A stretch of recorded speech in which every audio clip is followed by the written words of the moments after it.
Hello and welcome to this special conversation on the Squirrels in the context of what is most likely to happen in that big battleground state of Bihar. Amitabh Tiwari, well-known psephologist who now has his own organization, Vote Vibe, along with his team, and he's been carrying out regular, almost weekly, fortnightly surveys to give us an idea of what's really happening on the ground. Amitabh, good to have you once again. Thank you, sir. I looked through your entire latest survey, and it makes me feel as if वो हिंदी में कहते हैं ना खतरे की घंटी बजने लगी है नीतीश कुमार के लिए. Would that be the right headline to look for through your survey? Actually, there is discontent, which is also natural after a 20-year long tenure. So that is one of the weaknesses of the NDA, you can say. There is low-level corruption. Their Afsharsahi is very heavy if you go on the ground, because I did a 2,000 kilometers in Bihar for 10 days. I was there for 10 days around and visited all the administrative zones also. The issue is that since the last election of 2020, both NDA and Mahagathbandhan vote banks are very sticky. So despite discontent, even amongst a section of the vote banks of the NDA, factor of the return of Jungle Raj still works for the NDA amongst its core voters. You can say that is still one of the key differentiating factors. The other could be the announcement of the rupees 10,000 scheme for Mahila. We've seen that this sort of a scheme has worked in MP, Maharashtra for NDA, and even for the India bloc in Jharkhand. We've seen that. And 10,000 rupees is a very big amount in a state where people do not earn. A lot of people do not earn even 10,000 rupees per month. Right.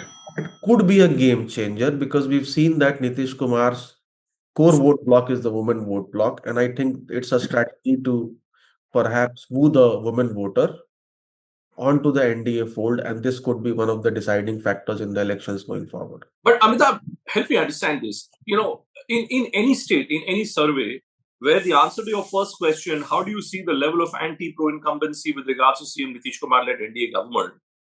If the strong anti-incumbency percentage is 48%, and strong pro-incumbency is at 27.1%, neutral is at 20%, and 48% anti-incumbency in any election, do you think, does it show that it's a race which is now getting tilted against incumbent government, or do you think that the kind of moves that you're talking about, 10,000 rupees and who knows, maybe something else may come up as well, that is what will ultimately decide, is this election settled or not? That's what I'm trying to understand. So that election is not settled, of course, and it's a very close election, just like last time in 2020.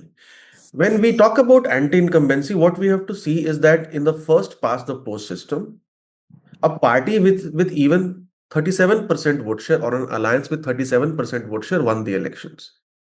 So let's say 40, 42, 45%, no party in India in any state gets more than 50%. So there are more number of people who are discontented with the government.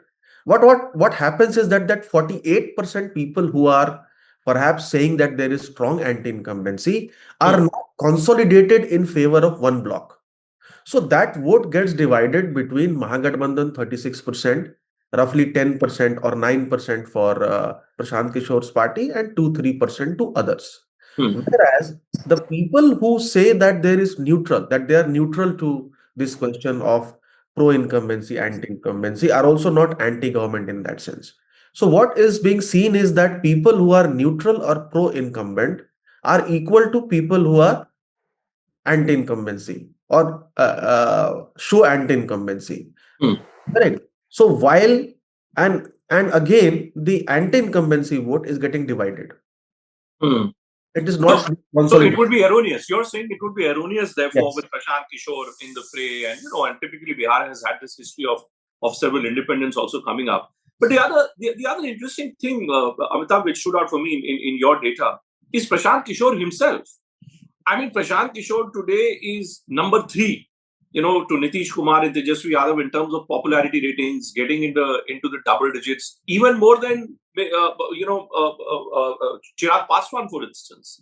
How is that story happening? Is Prashant Kishor really making some dent, really making some inroads in certain social pockets? No, see, there is a almost a 20% population, which is an anti-Mahagathbandhan or an anti-NDA vote, or let's say a third front vote in Bihar, which is split amongst independent, smaller parties. So they now see a figure or a face in Prashant Kishor who can perhaps change the way Bihar has developed or not developed, let's say, in the Hmm. past 35 years under Nitish as well as Lalu Yadav's rule. So there Hmm. is a chunk of people who want change, but change with a new face and not perhaps necessarily change with a Mahagathbandhan face of Tejashwi. And those 20% people, you can say almost 14% of that chunk, which is a big chunk, Hmm. is gravitating towards Prashant Kishore because they do not have a leader per se, correct? So he has emerged as a leader which is anti-Mahagathbandhan and Hmm. anti-NDA forces. Hmm. Because I was looking at the age demographics as well, and it's clear that Prashant Kishore in this Instagram, Facebook generation appears to be making a pretty interesting impact. The other thing which stands out for me, and that's again it's a part of the BJP playbook. Many would say we've seen how in every election the BJP decides to drop its sitting MLAs. To your precise question of how likely are people going to vote for the incumbent MLAs, again an exceedingly high proportion of people of the view that they would not vote for the incumbent MLA. How do you read that data? Yeah, essentially there is anti-incumbency against local MLAs. So you could say that anti-incumbency is fairly high, but it can be neutralized, as you said, by denying tickets to some of those MLAs who do not have a good track record or have a poor image. Hmm. And this question is applicable for all parties.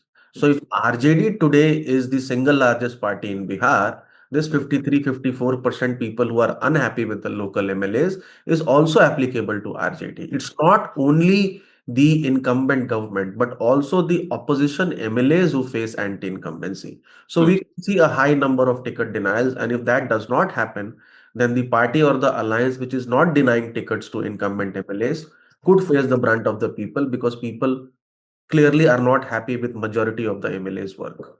Even the question of on what issue are you going to vote? What is your main sort of voting consideration? I see very interesting trend here. Work done by Nitish Kumar, 20%. Developmental work, 23%. I now whereas Development and issues.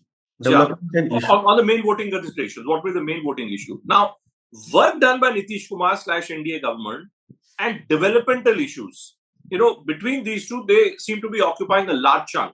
Now, if you're saying that in your understanding, Afsar Shahi, Babu Shahi there's corruption and then don't seem to be delivering, do we say that a majority, almost a majority, people of Bihar are of the view that Nitish Kumar has not delivered the goods? Would that be the correct assumption to make?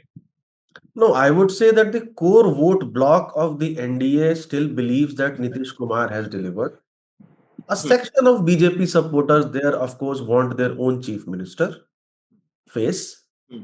However, the core vote block of Mahagathbandhan Hmm. does not agree with this statement. See, Bihar today is clearly politically divided between two main groups of around 35 to 40% each, Hmm. a smaller third pole of around 10%, and others of around 10%. Hmm. So, whatever questions we ask when we will move forward on the schemes and the PM mother's abuse case, etc., is that you get answers which are linked to the political affiliations of the people.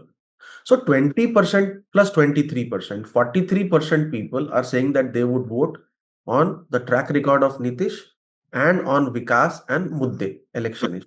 Hmm. This does not give any indication that they are primarily people who are anti-incumbent. Hmm. So, correct, because we also have the CM face 15% and the PM face 17%. So that also is a big number combined. It's So like that CMPM, one that, third. that, that typically in every election, that we've seen the Modi factor. In post Lok Sabha elections, there was a feeling that between Haryana and Maharashtra, maybe that supplementary factor which was coming via Narendra Modi was not in play. Are you seeing that in Bihar, that it's back in play, the Modi factor, the Modi vote? See, what we're clearly seeing is that BJP also realizes that whatever said and done, Nitish is not as popular as last time because his popularity levels were close to 37%. Now it's down to 24% when we ask the best CM question. Hmm. So Nitish plus Modi. versus even on the India bloc side, Hmm. the national leadership of the Congress party realizes that Tejashwi does not have the same spark which he enjoyed in 2020. Hmm. Correct? He was young, he was holding many rallies. Now perhaps he's not in a position to do physically because of his weight or his health, etc. So there also we see Rahul plus Tejasvi emerging. Correct. So the battle is Nitish plus Modi versus Rahul plus Tejasvi. And when we say PM face, Hmm. it also means PM face of the opposition bloc, Hmm. which is Rahul. Correct. Hmm. So people 17% of the people would be voting on the national leadership of the parties, which is Modi versus Rahul, and 15% of the people would be voting on the state leadership of the parties, which is Hmm. Nitish versus Tejasvi versus Prashant Kishor also comes in. How do you up? But that's an interesting point that you're making, Amitabh, because in the very next slide where you try to differentiate between what is the topmost factor at play here, unemployment is at 34%, whereas vote chori, the special intensive revision of polls, is at second highest, 21.3%. These two combined together, is it that vote chori campaign in particular, for instance, Indian elections have been fought on bhrashtachar, on unemployment, every election, we talk about this, but vote chori, how is this playing out in your assessment on the ground? Yeah, so this survey was held after the voter Adhikar Yatra, so clearly there is a buzz and a recency bias also perhaps here.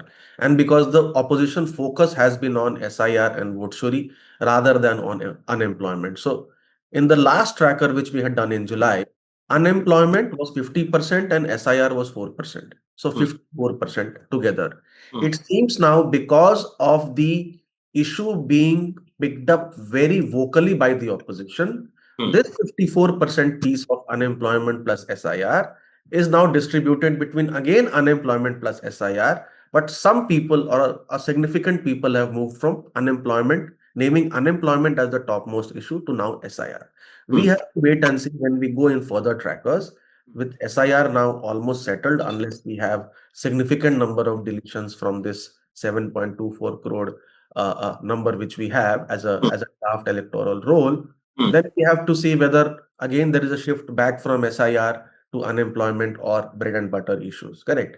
Hmm. And again, we have to understand this entire question in the context of the earlier question. Hmm. So only 23% of the people are going to vote on issues. No, so the point, I'll tell you the point I'm getting at, because through your various slides, you've tried to give this impression, what you were alluding to a short while back, that 125 units of free electricity, 10,000 rupees, is perhaps negating some of the anger that people may have had against Nitish Kumar. But Yeah. then in the same breath, the impact, the positive impact of this vote Adhikar Yatra, again a high 48.2% believe that this Rahul Gandhi's vote Adhikar Yatra could positively impact the Mahagathbandhan prospects. So these two factors, on one hand, there is freebies, there is, let's call it election populism, which has now become a part and parcel of Indian elections. Then there is vote chori between freebies and vote chori. Do I say that this election largely is being fought on these two strands, these two verticals? It's largely being fought on these two verticals. It seems, however, that uh, from September, Tejasvi Yadav is largely going to focus or is focusing on bread and butter issues of unemployment, price rise, and corruption. Because if you see, he has taken a tilt now, perhaps realizing that SIR may not be a big issue going into the elections, because elections is still some 1.5, 2 months away, and it could taper off. Hmm. What is happening is that these two issues are keeping the vote blocks or the cadre and the leaders motivated. So in the past 1.5 months, even earlier, both the alliances were at the same vote share. Hmm. Opposition focused on vote story SIR, it was able to energize cadre and its core vote base. While the NDA was able to neutralize some of that Hmm. through the announcement of schemes, keeping their core vote block happy. Hmm. So both the vote blocks are sort of happy with what has happened in the 1.5, 2 years in terms of campaign by their main parties like NDA and Mahagathbandhan, and we still are at the same vote share of around 36% with 7% undecided voters who could tilt the game in any manner. Okay. Finally, then, the question that you try to answer, who are you most likely to vote for in the Bihar elections? It's a pretty close race. So, despite the fact that it's being fought on these two very emotionally surcharged issues, vote chori on one side and what have I really got from the government on the other, 36.2% NDA versus 35.6% Mahagathbandhan. Is this election, like many elections in the past in the Hindi heartland, Amitabh, is going to be determined by who's the biggest vote katua? Is that what it has come down to? Of course, the third player or Prashant Kishor as the X factor will be damaging both the parties and also others because he's largely consolidating the vote bank of others, but will be damaging both the parties. So it depends upon what caste candidates he actually fits in or places in different seats. So we'll be able to know the caste arithmetic or which alliance he is likely to damage more when all the candidates of the two important parties or the two key blocks, NDA and Mahagathbandhan and Jan Suraj, is announced. See, conceptually, theoretically, this discontented voter or this people who are saying that there is strong anti-incumbency in the absence of Prashant Kishore should have normally gravitated towards the Mahagathbandhan. Correct. So last also we saw. See, it's clearly the same election of 2020. LJP was the third force, but it was contesting on only half the seats. Here, PK is the third force. It is contesting on all the seats. Even in 2020, LJP damaged both the alliances in 73 seats. It scored more votes than margin of victory. In 40 seats, it damaged NDA, largely JDU, and in 32, it damaged Mahagathbandhan. So it damaged both. So net damage was 8 for NDA. So it damaged NDA more by 8 seats Right. compared to Mahagathbandhan. So similar trend we'll see. He will damage both the parties here and there, depending upon what sort of candidates he So this gets. election, by no stretch of imagination, is done and dusted. That's a long and short of what you're saying, Amitabh. It's not done and dusted because we also have to see that pollsters have had a tough record for Bihar. I mean, Bihar in 2015, everybody was saying that NDA is going to win.